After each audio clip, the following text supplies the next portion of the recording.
Welcome students. कल की class के कंटिन्यूएशन में आज हम डिस्कस करने वाले हैं एक एस्पेक्ट जिसको हमने आज के लिए पेंडिंग छोड़ा हुआ था, ब्रीच ऑफ कॉन्ट्रैक्ट। ये ब्रीच ऑफ कॉन्ट्रैक्ट की बात आती है। इसमें कल जो हमारा टॉपिक था डिस्चार्ज ऑफ कॉन्ट्रैक्ट, यानी अनुबंध की समाप्ति कैसे होती है, उन समाप्ति के मोड्स कह लो, मेथड्स कह लो, तरीके कह लो। उनमें से एक तरीका अनुबंध भंग करना, अनुबंध का खंडन करना, ब्रीच ऑफ कॉन्ट्रैक्ट। हालांकि ये एक वैलिड तरीका, ऑथेंटिक तरीका या एक्सेप्टेबल तरीका नहीं माना जाता, लेकिन कई बार परिस्थितियाँ होती है कि ऐसा होता है, ब्रीच करने की स्थिति बनती है, अनुबंध का खंडन होने की स्थिति नज़र आती है और एक नेचुरल एक्ट के रूप में इसको लिया जाता है। गलत इंटेंशन अगर है तो उसके लिए कुछ चीज़ें आपको बियर करनी पड़ेगी, उसके ऊपर लेटर सेगमेंट में चर्चा कर लेंगे। लेकिन पहले इससे जुड़े जो एस्पेक्ट क्या क्या है या ब्रीच के बारे में बातें क्या क्या हैं, उसकी एक आउटलाइन हमने इधर बना रखी है आपके लिए। तो ये है कि इसमें कैटेगरीज की बात कर लें या इसके डायमेंशन की बात कर लें। ब्रीच वाली बात यानी ब्रीच का भंग या खंडन का मतलब है कि अनुबंध में, कॉन्ट्रैक्ट में जो कमिटमेंट्स हैं, उन कमिटमेंट्स को पूरा करने से मना कर दिया जाए या पार्टी उसको पूरा करने के लिए तैयार नहीं है। अब ये बड़ी एक विचित्र स्थिति बन जाती है, एक ऐसा केस बन जाता है कि अब दूसरी पार्टी क्या करे। तो दूसरी पार्टी के लिए रेमेडीज की बात करेंगे, लेकिन उससे पहले कि इसको ब्रीच करने का जो तरीका हो सकता है उसके बारे में हमारे पास जानकारी होनी चाहिए कि एक तो होता है एक्चुअल ब्रीच, वास्तविक खंडन, वास्तविक भंग करना। इसमें वास्तविक भंग करने में क्या है, तो at the time, at the anticipated time, कि दूसरे पक्षकार उसके मन में अगर कुछ चल रहा है तो वो पहले से जब अनुबंध की शर्तें तय की जा रही है उस समय भी इसके बारे में बात की जा सकती है, एक संकेत दिया जा सकता है कि ऐसा हो सकता है, ये बात हो सकती है, जो भी उसके मन में चल रही है उसके बारे में ये बात हो सकती है। और वो जब घटनाक्रम घटता है या वो स्थिति पैदा होती है उसके बारे में दूसरे पक्षकार को इन्फॉर्म किया जाए, तो ये अनुबंध से बचने का तो रास्ता नहीं मिलता। लेकिन ये माना जाता है कि ये एंटिसिपेटेड था, ये हम ये मानते चल रहे थे। दूसरी बात ये करें अपन कि during the period of performance, ये जो भी खंडन की बात होनी है ये टाइम पीरियड के बीच में होनी चाहिए। देखिए, हर कॉन्ट्रैक्ट का हमने बात कर रखी है कि एक सर्टेन टाइम पीरियड होता है, टाइम ड्यूरेशन की बात होती है कि आपको अपने कमिटमेंट्स को पूरा करना है। कब तक पूरा कर सकते हैं, एक टाइम लिमिट, एक डेडलाइन। जब भी अनुबंध बनाया जाता है, कॉन्ट्रैक्ट को तैयार किया जाता है, उस समय दोनों पक्षकार उस टाइम पीरियड को म्यूचुअली डिसाइड कर लेते हैं। बाई चांस हमने ये भी बात की है कि कभी ऐसा नहीं हो पाए, कभी हमने टाइम पीरियड को डिसाइड करने के बारे में ध्यान नहीं रहा या ऐसा कहीं नेगलेक्ट बात हो गई, तो टाइम पीरियड कौन सा रहेगा, that time period will be a reasonable time period. एक उचित समय क्या हो सकता है, जैसा उस तरह का काम होता है तो उस काम को पूरा करने के लिए जनरली कितना टाइम दिया जाता है, कितना टाइम होना चाहिए, वो मानी जा सकती है during the period of performance. Performance का मतलब है अभी दोनों कमिटमेंट्स के पूरा करने का समय सीमा खत्म नहीं हुई है, परफॉर्मेंस की प्रक्रिया है। अगर वो समय आ जाता, अगर वो घटनाक्रम आ जाता, उसके बाद में बात आती है, तो ये खंडन की स्थिति नहीं है, तो पूरा खत्म करने वाली बात बन जाती है। अब इसमें किस तरीके से हो सकता है, एक तो है एक्सप्रेस रिफ्यूजल, यानी मुंह से बोलकर मना कर दिया जाए, व्याख्या करके उसकी दूसरे पक्षकार के सामने जानकारी देकर इसको मना करने का जो बात आती है, that is called as express refusal, where one party expressly denies to fulfil its commitment, that is called as express refusal. Where the other thing is implied refusal. Implied refusal में क्या है, वो अपने बिहेवियर से, वो अपने काम से ऐसा दिखाता है कि वो इंटरेस्टेड नहीं है। जैसे हम कई बार देखते हैं कि कोई आपका फ़ोन अटेंड करने से बच रहा है या आपका फ़ोन घंटी पूरी चली जाती है, वो अटेंड नहीं कर रहा है, तो ये मान के चला जाता है कि उसका मन में कुछ चल रहा है। ये इम्प्लाइड बात है, मान के चलने वाली बात है। एक्सप्रेस में बता दिया कि मैं ये नहीं करने वाला हूँ, ये ऐसा नहीं हो पाएगा। और दूसरी बात है कि वो अपने बिहेवियर से, अपनी फंक्शनिंग से ऐसा कुछ शो ऑफ करे, ऐसे कुछ स्थिति हमारे सामने बनाने की कोशिश करे कि हमें ये सोचने पर मजबूर होना पड़े कि दूसरी पार्टी के मन में क्या चल रहा है। तो जब ये हो जाए तो दूसरी बात करते हैं एंटिसिपेटेड ब्रीच, प्रत्याशित। ये दो तरीके के होने के बाद में मुख्य बात तो ये है कि दोनों पक्षकारों में से किसी भी पक्षकार की तरफ से कॉन्ट्रैक्ट को पूरा करने के लिए या कॉन्ट्रैक्ट में उनकी जो कमिटमेंट है, उनके जो प्रोमिसेस हैं, उनको पूरा करने से बचने की कोई स्थिति बनती है तो वो हम ब्रीच के रूप में देखते हैं, अनुबंध भंग के बारे में बात करते हैं। और डिस्चार्ज के मोड्स में से एक मोड है, ये आपको मोटे तौर पे बात ध्यान रखनी है। Breach of contract is one of the modes of discharge of contracts. तो इसमें अगर मान लो खंडन हो गया, अगर ब्रीच कर दिया गया, अगर एक पक्षकार द्वारा अपने कमिटमेंट्स को पूरा करने से मना कर दिया गया, कैसे मना कर दिया गया, चाहे एक्चुअल ब्रीच है या एंटिसिपेटरी ब्रीच है। अब इन दोनों ही कंडीशन में किस तरह की बात आती है, क्या क्या रेमेडीज आती है, वो रेमेडीज हम इधर लिस्ट करके चल रहे हैं। ये पक्षकार को, किसको, पीड़ित पक्षकार को, the agreed party, agreed party कोई सी भी हो सकती है, क्योंकि जिसने मना किया है, जिसने अपने कमिटमेंट्स को पूरा करने के लिए एक ऐसा माहौल बनाया कि वो तैयार नहीं है, वो इंटरेस्टेड नहीं है, तो the other party is known as aggrieved party, पीड़ित पक्षकार। और हमने बहुत बार देखा है जनरली पीड़ित पक्षकार की इच्छा पर जो एग्रीमेंट होता है या कॉन्ट्रैक्ट होता है वो वॉइडेबल माना जाता है। लेकिन इस केस में अगर ब्रीच ऑफ कॉन्ट्रैक्ट होता है, यानी अपने टर्म्स एंड कंडीशंस को पूरा करने से मना करने की स्थिति बनती है, तो क्या क्या रेमेडीज होती है। पहला तो है डिसीजन ऑफ कॉन्ट्रैक्ट, अनुबंध को खत्म कर दिया जाए। सिंपल तरीका है, डिस्चार्ज का एक मोड है, तरीका है, तो अनुबंध को खत्म हुआ मान लिया जाए, बशर्ते दूसरी पार्टी एग्री करती है कि अनुबंध अगर तुम पूरा नहीं करना चाहते हो तो हम भी अपने कमिटमेंट को पूरा करने के लिए तैयार नहीं है। ये संकेत देकर वो उसको रिजेक्शन की तरफ ले जा सकते हैं, निरस्त करने की तरफ ले जा सकते हैं।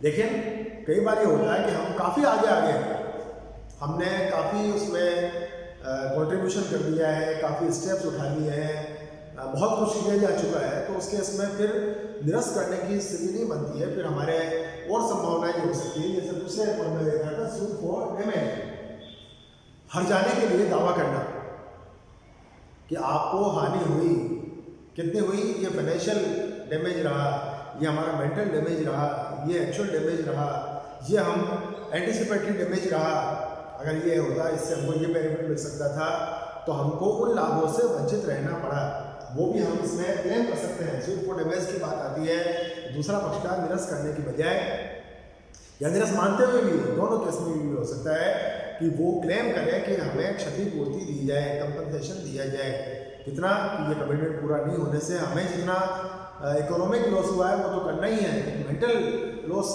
हमको झेलना पड़ा, मानसिक तनाव का सामना हमको करना पड़ा, मेंटल स्ट्रेस हमारे सामने आई, उसके लिए क्लेम किया जा सकता है। हम ये काम करके कोई बेनिफिट ले सकते थे, वो हमको नहीं मिल पाया, उसके लिए क्लेम किया जा सकता है। कोई इंटरेस्ट हमारा पेड हो सकता था, वो नहीं हो पाया, उसके लिए क्लेम किया जा सकता है।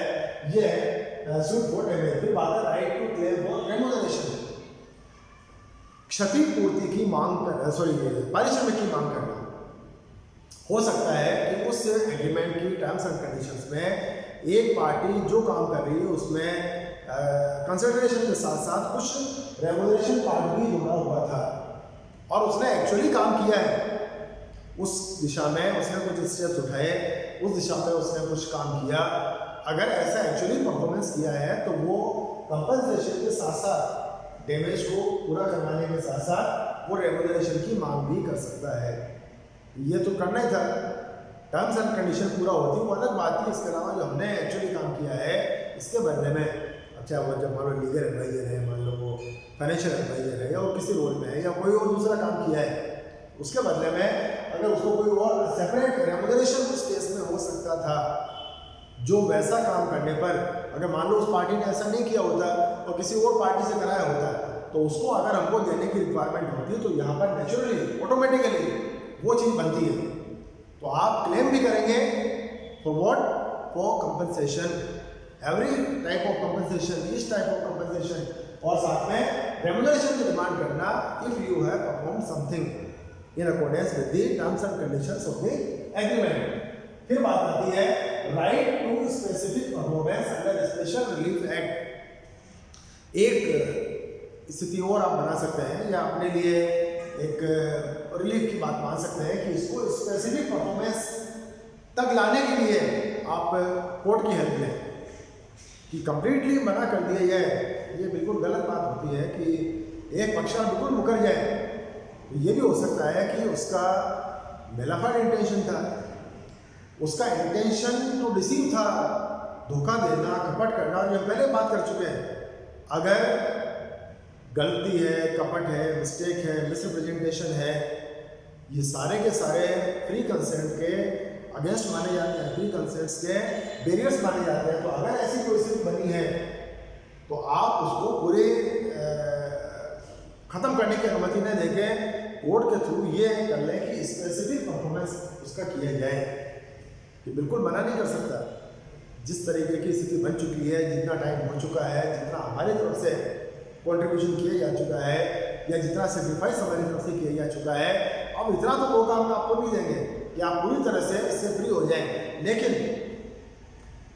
स्पेसिफिक परफॉर्मेंस किस तरीके से उसको एक्चुअलाइजेशन तक लाया जा सकता है, इसके बारे में कोर्ट की हेल्प लेकर आप उस लेवल तक लाने का भी प्रयास कर सकते हैं। फिर बात आती है क्लेम फॉर इंजंक्शन, निषेधाज्ञा प्राप्त करना। उस काम को किसी अन्य रूप में वो दूसरी पार्टी भी नहीं कर पाएगी। स्टे लियो, ये बहुत पॉपुलर तरीका है।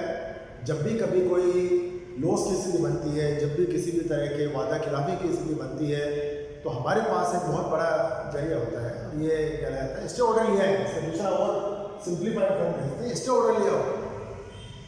जनरली हम देखते हैं कैसे जॉब्स वगैरह की भी वैकेंसीज निकलती हैं और किसी भी वजह से फाइनल अपॉइंटमेंट तक पहुंचने से पहले कई बार स्टे ऑर्डर आ जाते हैं। मकान का कंस्ट्रक्शन चल रहा है और ये लीगल नहीं है, या ये मैप के अकॉर्डिंग्स में इसका कंस्ट्रक्शन नहीं किया जा रहा है, इसको लेके कोर्ट में चले गए, कोर्ट स्टे आपको दे दे। तो यहाँ पर क्या हो सकता है कि इस एग्रीमेंट की, इस कॉन्ट्रैक्ट की टर्म्स एंड कंडीशंस के अकॉर्डिंग्स में दूसरी पार्टी और किसी भी तरह का बेनिफिट लेने की स्थिति में ना आए।